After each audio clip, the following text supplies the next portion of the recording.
अब ईरान में water plant पर वार हुआ क्या? अमेरिका ने ईलाम प्रांत में वाटर प्लांट पर हमला बोला। बोतल बंद पानी बनाने वाले प्लांट पर यह बड़ा अटैक है। अमेरिका ने 3 प्रोजेक्टाइल से हमले किए हैं। कई हमले हुए। अमेरिकी हमले में वाटर प्लांट में बड़ी तबाही मची, साथ ही प्लांट की मशीन्स को भी ज्यादा नुकसान पहुंचा है। इतना ही नहीं, हमले से 30 से ज्यादा स्थानों पर गांवों में पानी की आपूर्ति प्रभावित होने की खबर है। अब चिंता की बातें क्या है? पहली बार ईरान के बुनियादी ढांचे पर हमले की जानकारी, वाटर प्लांट जैसी जरूरत की चीजों पर हमला। संदेश क्या है? इस बार अमेरिका पहले से ज्यादा आक्रामक नजर आ रहा है और इस वजह से ऐसे महत्वपूर्ण इंफ्रास्ट्रक्चर पर हमले।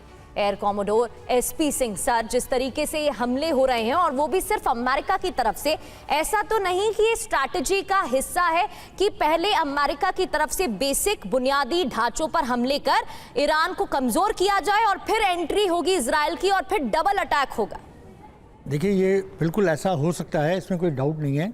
जो आप कह रहे हैं कि पहले अमेरिका उसके बुनियादी ढांचे को नुकसान पहुंचाए फिर इजराइल की एंट्री हो, पर यह बात मैं समझता हूँ, आप देखिए जो पहले स्टेप बैक लिया था ट्रंप ने, वो इसीलिए लिया था कि उनके इलेक्शन नवंबर में आने वाले हैं और वो इस बात को भली भांति जानते हैं कि उनके पूरे कंट्री में उनके अगेंस्ट एक वेव शुरू हो जाएगी, जो क्योंकि कोई अमेरिकन इस समय नहीं चाहता कि ऐसे हमले किए जाएं।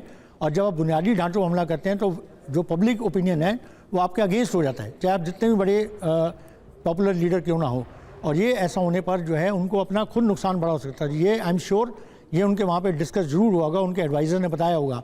लेकिन ये जो एक हमला किया है ऐसा, वो शायद एक मैसेज देने के लिए है कि अगर उनकी तरफ से हमले वापस होते रहे या अपने उस बात पर अड़े रहे ईरान, तो शायद उन पर और तेज़ हमले हो सकते हैं। ये एक मैसेजिंग के लिए किया गया है। मुझे नहीं लगता कि ऐसे हमले रहेंगे, क्योंकि इसका रिएक्शन जो है ईरान जो है फिर वो अब कुवैत के, बहरीन के और यूएई के उनके वाटर प्लांट पर हमला करेगा और ये फिर एक बहुत बड़ी सिचुएशन बन जाएगी जो शायद यूएन भी ना संभाल पाए। तो इसलिए जो मनीष ने अभी थोड़ी देर पहले कहा था कि यूएन की इंटरवेंशन इस समय बहुत ज़रूरी है और उसके साथ जो बड़े देश हैं उनको मिलकर इस बात में इंटरवीन करना इस समय बहुत ज़रूरी है। नहीं तो ये युद्ध ऐसी हालात में पहुंच जाए कि वहाँ से शायद रिकवरी पॉसिबल ना हो। बिल्कुल सर, और इस वक्त जिस स्तर पर ईरान हमलों को अंजाम दे रहा है उसमें साफ है कि वो ऐसी लोकेशंस को टारगेट कर रहा है जहां से अमेरिका की तरफ से हमले हो रहे हैं। यही वजह है कि पिछले कई दिनों से कुवैत, बहरीन और जॉर्डन पर हमले की बड़ी खबरें भी सामने आ रही हैं।